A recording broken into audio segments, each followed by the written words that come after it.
Veiller au respect des mesures sanitaires dans les commerces et les transports en commun, voilà la mission des policiers français, soutenus par leurs homologues allemands. Une opération nécessaire pour encourager les gens à faire d'autant plus attention en ces périodes de fête. Ce soir, on a contrôlé 3 choses. On a contrôlé essentiellement le respect du port du masque dans les commerces, dans les transports en commun, et le respect de la signalétique de la jauge dans les commerces par rapport à leur obligation d'afficher à l'entrée des commerces une jauge maximale de 1 client par tranche de 8 mètres carrés. On n'a relevé aucune infraction en tant que telle.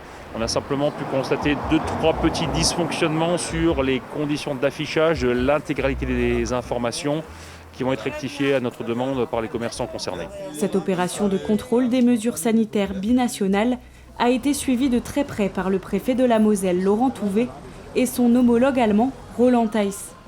Très souvent, ces 2 corps de police frontaliers sont amenés à collaborer. Actuellement, comme la plupart des commerces sont fermés en Allemagne, c'est plutôt ici que le contrôle est pertinent ce soir.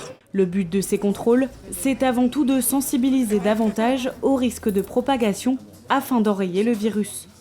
Même si les commerçants et habitants de Sarreguemines sont plutôt bons élèves, un arrêté préfectoral a été publié dès le lendemain matin. Le masque sera obligatoire au centre-ville de Sarreguemines parce qu'on a constaté que ces dernières semaines et spécialement ces derniers jours, trop de personnes venaient sur la voie publique, elles consomment du vin chaud, elles consomment des gâteaux et tout ceci, même si c'est convivial, ce sont autant d'occasions de transmettre le virus à ses voisins et à tous les inconnus qu'on rencontre. Depuis samedi matin, le port du masque est désormais obligatoire dans les rues du centre-ville.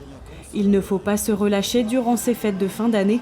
Il en va de la responsabilité de chacun pour limiter la propagation du virus.